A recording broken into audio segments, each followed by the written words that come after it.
When bambi abefiriza ne muleka Uganda. Uganda by the way is a beautiful country to live in. Kasitobera actually nakasente. Obadde tumanyi Uganda nungi nnyo okubeeramu kasitobera ne ssente. Ng'ogira bugizi bw'oti. Terinsi muno mu nsi singa Uganda banungi. Kubanga ffe tulina weather ez'enjawulo. Ninaiko omuntu gwe nali mu America ne all the time yafuna oba kiki babeera basiniizinga bukadde abeera kitegeera waliwo namulabako ng'alina olufu ng'alina olufu ne mugabo badde kyanga weather yeeno kati Uganda terina ebyo so bambi mwebale kwefiiriza kyonna mugenda mu bugubi ne mukola n'okwagira romantic entertainment bannange ate bana ekyemutukola simanyi buli muntu ali ku kyo bayira abantu abali ku kyo 80% be bakyasinza batuwagira era bayira mwakitegedde nti weekend yamwe bagisootinze sorted. Pick and play. Wadage. Baba de bagamba. Baba ne munamu wachi. Olaba director. Kubanga kizibu nnyo omuntu okusaba ekintu n'okifunirawo. Ni director yagamba tubawe kye baagala. Ambye omwami w'omutima omulungi oyo. Like he's really a good person. Abawuliriza. Ochegeera abawuliriza naye gomanyi series eziri awo wano savage wano pick and play wano ignorance kyokka nga season 2 ya jealousy oncoming season we are doing it is in making tuli mugikola tubeerawo ne tubaloza ne tugala lunaku kyo taliyo okifayiri tunyikewo gundi ati waliwo ne series empya tugenda gibagamba bino byonna bipya kyokka waliwo n'empya we just love you and then ovudde mu house managers kati njagala ogendeko mu diaspora nabo batumireko they love us so much they support our romantic entertainment bannange nammwe tubaagala nnyo just know Canada, London, America we appreciate everyone akwata obudde bwe n'ateekako because that is data nowobanga because bo basasula wifi naye era ziba ssente buli muntu yenna yeefiiriza akasente ke n'akateekako to watch a romantic entertainment that is why tubawa bye mwagala ate ffe tugenda giving up ne wanaaba ani avudde wajja kubaawo omulala ne wanaaba gundi avudde wajja kubaawo omulala we shall keep on like giving you what you want for the rest of our lives kwa kati by the way ffe tetulina abazanyi ba film tetulinga bayimbi nti omuyimbi watuuka myaka 4 oba 5 alaba ku stage tasobola kubuuka n'awummula ffe tuzannya paka n'omulambo gweguzannya n'entaana kati nze mu Watifu TV series banjokya n'enzannya nga nfudde ne bandeeta nkomyawo ng'omuzibu ekitegeeza omuzanyi wa firimu azannya ebbanga lye lyonna paka lw'okutuka ate ne bw'okutuka n'osigala ng'ozannya n'omuzimu gudda n'omuzimu ne gudda kati nze mu Watifu onaona abagiraba banjokyeza mu nnyumba bamala okunjokya muzannyo gundi omulambo gwalina guzannya for like 2 days ne mala enkumongo omuzimu ani oyo baba ate otutadde mu bajjajja omuzimu gujja gutya omuzimu gwo bwapiyarinzi gutya anti mulimu era egimu ejogera egirinnya ku mitwe nejogera nange tetugendayo eyo sijja kwebaka sijja kwebaka gwe mwayokya I used just to appear like that nenzija n'otunula naye nga eyali yanzita ye ng'alabika nga andaba ng'eyali yakutayala aba yakola ekintu ye aba alina okuba ng'akulaba eyali yanjokya ye yali andaba nga balabi batandaba nga banange bambuuza kiki abadde waawo abaddewo Shira abadde wakati munina Shira abadde waawo yetuka esaana agwa eddalu yekka because wali omulondoola era kwali kumwagalira musajja naye ozannya ebintu byokwagala waliwo yaŋŋamba mbonzanya nnyo nga ndi mwenzi kitegeeza ne mu real life ndi mwenzi no those are just characters kati gozanya nnyo ng'obba abasajja b'abana naye kati kikwewuunyisa ate muno nazannye ng'owebbuba kyenkugambye nti omuzannyi wa firimu ffe waffe aba versatile nsobola okukeera ku makya ne bampa kikarakita kyaye nga ngenda okulogera omusajja nondaba nga nzannye bagamba nange ani ng'ate kuyaloze luno nga bwe baŋŋambye ebbuba naturally mu bulamu bwange nze siri muntu wa bbuba naye ani kati omanye abantu bano batwagala nnyo aye naffe tubaagala nnyo kati tetwagala kubalimba nnyo ate kisusse kale twagala tubalimbe naye si nnyo what I'm trying to insinuate and tosobola kubanga okusinzira ku bwewazannya tosobola kuba wallahi billahi tala sirina bboba but kabaamu akatototono okay Anne osobola okusanga omwami wo n'omukyalo omulala gw'otamanyi nti oba omwami yavudde waka nga akugambye nti ŋŋendako wano ku meeting ono no n'obasanga like in a place like this in the Candy Resort Hotel they are cuddling or something and you don't change anything. Of course oba olaba oyongeddeko kali akala nti they are trying to cuddle. Of course aba mwami wange. Of course oba olina olitawo naate ebbuba Andy yazannya liri extra nange zinye siwa bikola mu real life nolondoola omusajja nenkuyira amazzi nempunya ku ngoye zo nenkaba amaziga. Oh my God, no, it was too much. Anne was too much. Ate Anne n'amala n'ayita Chris ekiro jangu webake eno okitegeera kati ebbuba eriri nnomo mu bulamu bwaffe bye bino nga nkusangidde ddala naye ffe tubedde mu bufumbo n'osanga ka message mu simu y'omusajja n'otakaaba n'ogamba it's okay. N'otakaaba n'ogamba it's okay n'okivaako. Nedda. I'm telling you. Nedda. Okimanyi nti mbadde married for 8 years? For 8 years? Yes. Ndi mufumbo for 8 years. Tokaaba? Like osooka n'obifuna wali nga mwakatandikudde ekinga. So 8 years, congratulations. Kati yagajja. For real. Kati se wali bituuka nga mwakeefuna nga birimu obuto naye gye mweyongera otuuka n'ogaa kati ono wange ne bw'anaagenda ajja kudda. Naye nga kyekikukwasa ku simu y'omusajja ebiseera ebisinga yinza n'okuba nga togikutte nako. Kati nze kankuwa example. My husband was a manager somewhere. Nga basobola okuba ng'ate omuntu abantu tabamukubira mbamanyi. Kati ngenda okulaba nti ngenda okulaba nti gundi akubye oba amuuti akubye ngamba kamupiiking. Nkwata mwame gundi abadde anaaba. Kati ina midisaawo ogenda olaba ka message kazize. Nokivaako. Just what you do is to keep your marriage. You talk about nomugamba mpano mbadde nsaba twogeremuko. True. Nalabye kano ba message ne do you mind wetakola bwoti ne bwoti. Of course buli oyogera n'omusajja obulungi bwotyo wesanga emizaage nagikendeeza and owange atandise okukula. Yeah.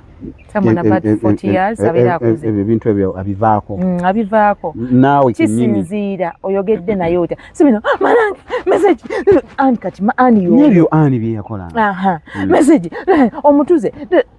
Of course batajja kukakkana. Ajagambo yo wabira but actually bosanga message soko okiwa obudde mali ne week nga tokinyiga. Otuko muganda amanyi ku lokutano gundi we yakobira. Kwaliko message egamba bw'ati aga omukazi anzise ayinza n'obutasula mu nnyumba kwolwo ng'amanyi ogenda mu obutwa kubanga okiipenza ekintu for a week. That is how they handle marriage. Waliwo gwe baŋŋamba yasigala waka omwami ng'akimanyi omwami ali ku mulimu kate omwami ennyuka ssaawa 12 nga buli kana ku ssaawa emu aba ali waka. Kati kwolwo omwami kwolwo omukyala yali agenze n'emikwano gye emiwala out naye nga yamukubidde dda namugamba ŋŋendagendako out naye teyamubulira kifo ki wagenda ogenda out. Kati ajja bajja mu kafo nga buli embali mwebali yamusanga asitudde.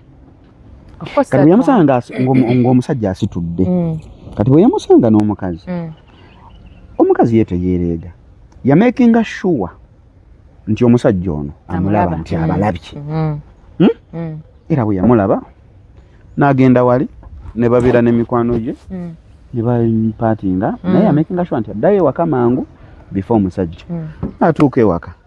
Bwe yatuuka ewaka n'amukulisaayo kulikayo ssebo tukuwe eki tukuwe Katonda tukuwe mazzi. Ozo omusajja kyenkugambye reaction yo jo reacting eri omuntu wo yekuleetera engeri gy'oba ogenda omalirizamu ekintu ekyo. Kati weyambuza tukuwe Katonda batukuwe mazzi ate omusajja yadduka budduse mu nyumba. Tosobola kulya tosobola kunywa kiki kyegambye nti osobola olaba ka message n'omala wiiki n'amala tukanyigangako naye bw'omugambye nti ku Lwokutaano wiiki ewedde naba message eno olw'eggulo ayinza obutalya mmere ayinza obutasula mu nnyumba enkeera ku saa 12 ne waba ku mulimu abadde annyuka emu. Ne mu Buganda oba kale mu Uganda babakyala mwe bali bakyalimu anti kati ennaku abalina patience eyo tulina ebintu bingi ebitwonoonye sente zitwonoonye. The moment you have your own thing ogamba nawe nanyi sigenda kuluma muto buli kadde na musajja ono nga mukutte mu bwenzi. omuntu amukwatako gumu ebiri ng'akivaako, but we are created different. Like we are different, and that is why nze mpangadde mu bufumbo obw'emyaka 8 naye ng'ate omuntu gwendi naye w'amaanyi atambula n'abantu n'otunuulira omwana ogamba nange leero nfudde naye life goes on. Naye ng'ate era abantu tutambula nabo naye ng'era tetulina kyetuba. Kati for example, or someone might meet you aga ne Morris banaye mukazi wali ku kizibu nobeera n'ekyo kiwala ki ani nze bannafudde dda kati oyinza okubeera n'oyo ani mwezi ne guggwako ne watabaawo kibeerawo tubeera nawo emyaka ne giggwako tewaba nno n'esatu n'ena kati kyova olaba naawe omwami wo be wamulabanga nabo ng'atambula nabo it's normal ate oba ojja gwe ddalo bw'otandika olondoola buli wonaalondoola nkubutuufu ojja gwe ddalo kuba kati nze nabikolako naakamufuna omwaka ogusooka n'ogwokubiri n'abeera MC n'ozunga naye n'abeera simala agenze MC ku mukolo gwawa n'ogenda naye pate zaabwe za kampani ng'ogezaako okuprotectinga ogenda owulira ng'okooye n'ogaaka neewummuze ekirungi ekiriwo buli waagira bw'ati nadda ewaka omanyi nze ngamba nnyo abantu nti bwatu oyagala kuluma mutwe ddala mu relationship baawo kakasa nti baawo ng'omulabye wane wakaakomyewo bw'afuluma bw'ati biri ebiri eri bireke mukyawo omulabe weewa emirembe because ogenda kudduka ogwe ku boda zikube n'ebigo nakuggako n'emintukitsa n'embivaako nga musajja mwaka ogwo gwasooka ogwo ng'ate as women you want to show everyone that wo ate nga ye gwokoggera ayongera kunyirira kati n'alabayo ate abasinga olabika obulungi lwansonga gwokoze ate okoze lwalaaba kapriti kange ak'omunyonyi kati mukwadde aluweewummuze. But thank you so much guys for watching this channel. Tubagala nnyo we appreciate you. Mwebale ku weekend ogambye bali sorted. Pick and play. Eri wano ku channel ya fene ya bulijjo mayiddwa nga Trust Films. Kuliko ignorance akyatambula. You people, you've loved ignorance. You've loved in fact films are romantic entertainment. Twagala okubeetondera muko waliwo ennaku ze twamalawo ennaku zalinga 8-9 nga tetulina kye tuteekako ku channel ya Trust Films, but you kept with us. Tuba twesortinga wabawo just waliwo technical problem naye ne tumala tugisortinga ne tuddira kati ku mpewo mwetu and you came back. N'ekintu ekirala kye tumanyi okukola nga romantic entertainment kusooka ne tulindamuko ne twala kiki ekinaabanyumira ennyo kuba ffe tuba ne waaka mungi netugaaka kiki kye tulina okuleeta okuzza ku kino kiba kirungi omuntu ne weewummuzaamu nga naffe tukola tuzannya firimu okuva ku January paka January n'ofunamuko omwezi guno ogamba ne mukama wange kampumulemu nkole ku birala obwongo n'obu-refreshening kati nga ffe abakyala tuteekako makeup weetaaga n'otuuka ekiseera nga omaze ku mwezi mulama atuusa ku makeup face yo neggulawo ku butuyo otegeera kati tuba twesortingamuko just kano kaki it is a serum yakola etya eyo serum ogikozesa kiro ku bantu mostly abalina bupowazi buno obubeera ku matama wano waliwo abantu abanyiga embalabe actually baneete munyiga mbalabe nayinawo gw'omuze edda waliwo abantu abanyiga embalabe ng'olujja naga saagala kano mu feesi yange embalabe bayire buli woogireka neebeerawo ku Mande egenda otuuka ku Lwokubiri nga etandise okwengera bweyengera ginyigeko omulundi gumu evaamu akakantu ka white gireke okola otya wogifuna ku Mande gireke ku Tuesday gireke weefuna akantu ka black aginyigwa omulundi ogwo togifiirako gireke then yo enyini egenda ekala yokka buli wonyiga kalya ereetawo akantu akalinga akatuli nga obutuli bw'okumubiri tebulabika naye feesi eriso delicate bw'onyiga bw'oti ina akatuli keereeta so kati eno serum egendamu obwo obutuli nebeera ng'ebujjawo skin nesigala nomo ng'olaba skin y'omukono egwandibadde nterina katuli ne skin zaffe eza face we zirina okuba kati eyo salicylic acid ogikozesa kiro ng'ojjako obwo obutuli so nabuyina yensonga lwaki nali ngikozesa so ozitunda nazo serums body washes lotions scrubs Molato black soap toners serums buli ne all creams eza faces kasita kiba nga kikwatagana ku face face n'omubiri gwonna. Omuntu ng'ayagala kweruka okuba empiso tokuba mpiso okozesa you just apply tunagulawo emmengo at least nga tulina location nga bina bagenda nti tuli mu kunoonya location but we are working awo tujja kuba tuziteekaweeza empiso. It is just 1M. It is just 1M. Yeah, 1M. Okay, but we appreciate you guys. Muje ewa Ann enamba y'essimu eri ku screen gwe gikubeko omala ogikubako ya Ann yiyo Ann mumanyi okuwayo enamba za business nga muntu mulala yagenda ozikwata. Yeah, only have one girl akwata essimu ne kati meanwhile engeri gye ndi mu kalivu katono nze nkwata. There are two numbers, MTN and Airtel. MTN and Airtel. Yeah. Gwoze kwatira. Ziri ku WhatsApp ne gundi ne WhatsApp ne direct call. Muje mutuwagire Ann wali okubeera nga gwe wenna alina skin nga skin yo mbutufu togyekakasa nga bw'otambula mu kibuga omanyi waliwo omulala gwe nalabako nga atambula mu kibuga atambula yebisse bw'ati nga just aleseewo gano maaso.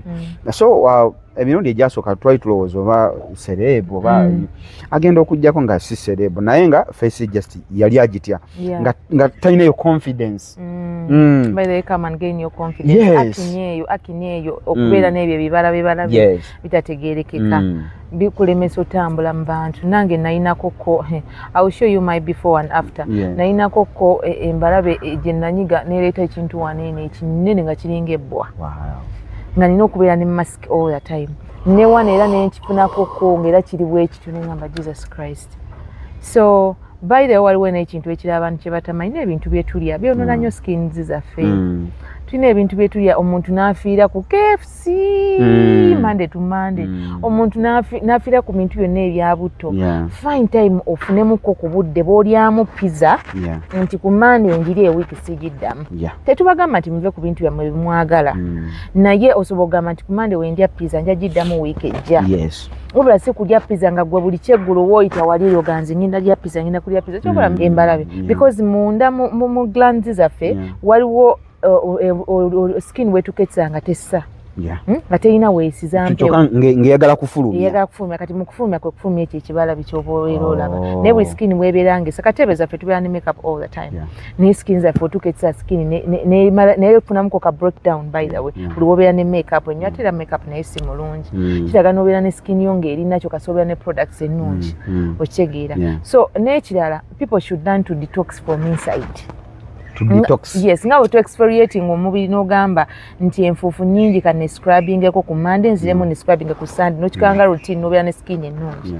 Twetaaga n'omubiri gwaffe ogudetoxinga from inside. Abantu bo balowooza detoxing itizi obeera osala lubuto simanya biki naye waliwo ebintu ebirinakyo ebidetoxinga. Detoxing kyeki? Detoxing kwe kugyamu ebintu ebikyafu mu mubiri.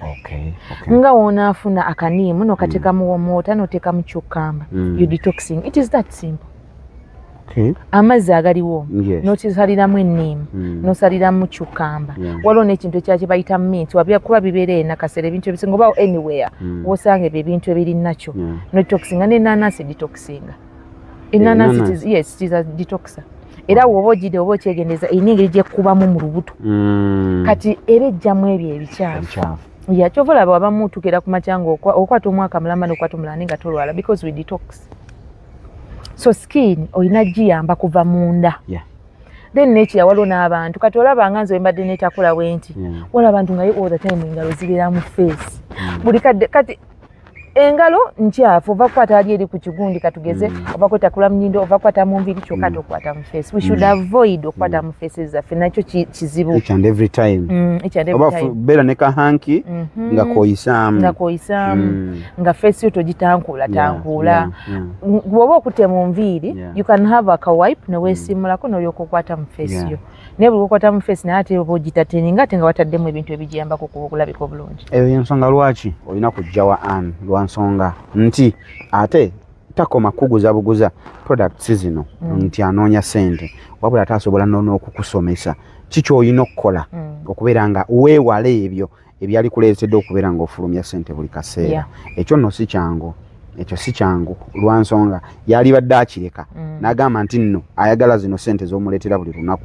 kubaga buli lwofulumya embalabe ye alina akawonya embalabe buli lwakakuguza aba akola ssente naye ate asobola n'okusomesa ekisobola okugaana okuddamu okuleeta embalabe ekyo nno si kyangu ensonga lwaki olina okujjawa Annie ensonga lwaki olina okuba ennamba y'essimu eyo omugambe Annie njagalayo kino ensonga lwaki olina okugenda ku WhatsApp omugambe Annie njagala kano na kano ate Annie bw'oba ojjanjaba ndowooza osooka afuna kifaananyi kya muntu ku WhatsApp n'otunuulira and then n'omanya kikyogenda omuwa kati waliwo n'omuntu nga abadde breakdown ya skin ye agifunye naye ng'ate teraga you communicate with someone okitegedde waliwo omuntu agamba kati olaba akubeetereddemukko naye emabegako emanyi era okugira neekola bweti nedda kati ofuna conversation eyo ne customer nti nabadde nina embalabe kale wadde zangenze naye ate njagala mbeere nga teziddira ddala by the way I'm one of those people abadde alina skin embi because skin yange by the skin zina ne types ezenjawulo skin yange eri oily waliwo abantu abalina oil skin n'abatalina oil skin n'abalina dry skin kati skin yange eri oily nzibu nnyo okutreatinga naye oba ogiraba ng'eri bweti ne wegomba Annie bwali kitegeeza kyenkola nkimanyi kati abantu abalina skin zizo eziri oily bazibu nnyo ab'okutreatinga you can tell me nga skin eri oily naye n'oba nga toŋŋambye in the morning bw'ozuuka skin yo kaseeberako olubutobuto manya skin eri oily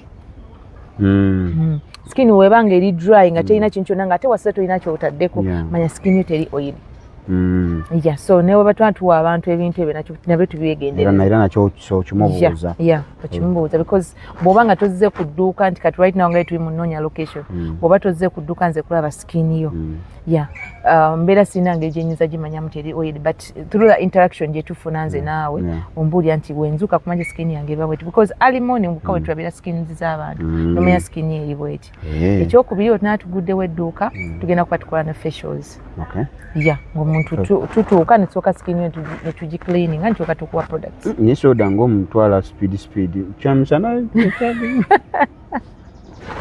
batuwa omulala naye mukama oma muleke nawe tetugenda nnyo soda bw'omalawo gye muleke tugenda nnyo soda paka kati bakuleetera ekimazzi soda talina ingredient nnungi kati bakuleetera amazzi kiki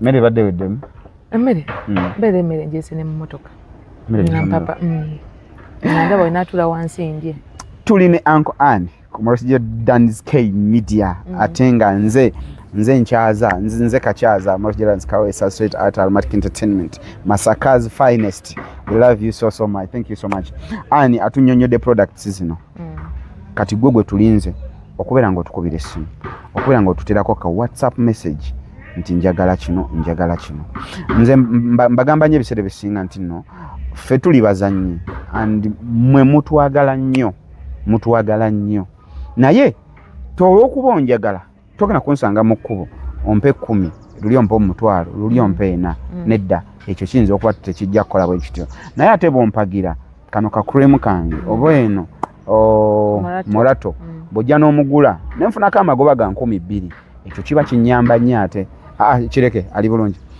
nyanza bw'ojja n'ongulako product eno 2,000 zenfunako ziba zinyamba nnyo bw'ojja n'onfunako product yonna we love you so much guys mwebale nnyo mweyalira ddala tuwagira abantu bano aba Romantic Entertainment tukulire wamu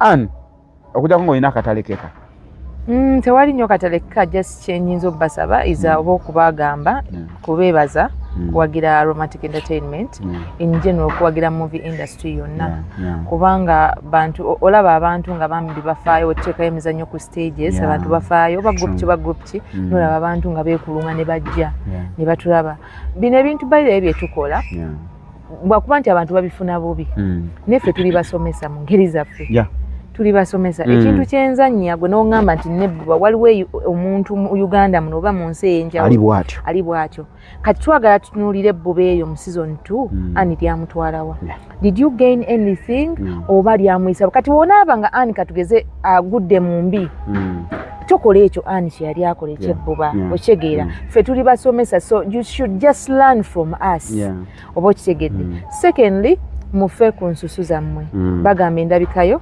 ekitiibwa kyo so come and support me, come I give you good products, ofaninga nze bwenfanana. I told you I work on all different types of skins. Tukola ku basajja sagala ogambe mbo banenza abajja kumpa ebya brown choba nabagambe tulina black soap ne tubeera ne molato wawe tulina ne black soap omuntu omudugavu. Osoka kueleza kifaananyi kyo? Ne ani n'amanya. By the way abasajja nabo balina akini ennaku zino. Abasajja bazze babira ne akini. Nnyo. Naye omusajja omuwabu omuntu nga bubiri n'omugamba genda okose kano ka serum ne black soap. N'aterera nga tumwade na kintu kigenda mwerusa. Okiga just that okweruka ennaku zino trend eriko. Buli muntu kweruka naye tukola ku all skin types. Then n'ensuza mu muzirabirire nga mulya bye mulya okigeera. Then n'okwongera okulabika obulungi. Buli woli ekintu ekiri healthy skin eja sigala ng'erabika bulungi nga tuteekako na products nnyingi nnyo. Basically that is it. Ani kyo oyina woyogedde mabega wali kati no mbadde ngenda kumaliriza ngenda kuddamu ke mabega katono. Oyina woyogedde mabega wali nogamba nti no fe tuli basomesa. Ani yali atulugunya Chris olwokuba yali amulabirira buli kaseera mulangira gwendabirira abe wammwe olowooza psychologically bawe ani yali agezako creating mukwano wakati we ne Chris oba yali agezako gujjawo anche ekiri kyenkugambye nti ebitu ebisinga kyova ngambe tuli basomesa ebintu ebisinga tubikola mu butamanya okitegera kati tetwagala gwe omuntu mu normal life okola ekyo ekintu ani kyabadde akola kuba kiyinza okuviirako n'obufumbo bw'okusasika okitegera tekitegeeza nti omuntu oba omwagala nnyo olina kumubeerako psychological omuntu afuuke n'omulalu kubanga gwe nti olw'okuba omuntu omuwaddeyo emitwalo 10 oba kale maama we alwadde mu kaseera ko maama we kaalwalidde nga ye tayinaawo gwe omukyala n'owaayo sente z'eddwaliro okimulangire buli kaseera. It is not right. It is not right. So and what I argue with people, healthy relationship nungi. Omuntu mwagala omuwe eddembe. Omuntu wabanga communication kyekikulu. As long as someone has told you omanyi hani ngenzeeko waneeno. Kimala tewetaaga mulondera tewetaaga nekwemalako mirembe. Wewe mirembe naye omuwe mirembe. Mujja kuwangaala. Wewe mirembe naye muwe mirembe mujja kuwangaala. Tuli kunikani oyo yabadde Anne olunaku olwaliro kakati nno Anne nkimanyi mwine ebibuuzo bingi naye ebibuuzo ebyo nsaba mbisange mu comment section. Anne nja mukomyawo kyotategedde ku product ya skin kyotategedde ku skin kyonna kiteeke mu comment section. Oba Anne ye ng'omuntu kyagala omumanyaako kuba nina bye simubuuzizza mufumbo ayina ba boyfriend bameka ayina abaami bameka azalibwawa yasomerawa tetutegedde gye yasomera tetutegedde yasomera sekedde ayina okuba okusoma teyasoma. I'm a degree holder by the way. Nakola social works and social administration. Yes. Amayinza okuba teyasoma nakusoma. So I think we shall have Anne next time abeerenga atubulirako kati wano tuli mukolera music atusazeeko ndooza mumuwulira oyo music si mulungi so tujja kuba nga tumukomyawo Anne ayongere Anne onotufunira yakadde. I'll create time. Obeera busy. I'll create time gwetofaayo nja mbafuna. Thank you so much. Mojiran's Kawesa straight at Arumak Entertainment mbadde ne Anne olunaku olwaleero tujja kubeera nga tumukomyawo nga ddamu ebibuuzo ebyo byennyini biri mu comment section. We love you so much. Have a blessed night guys. Bye.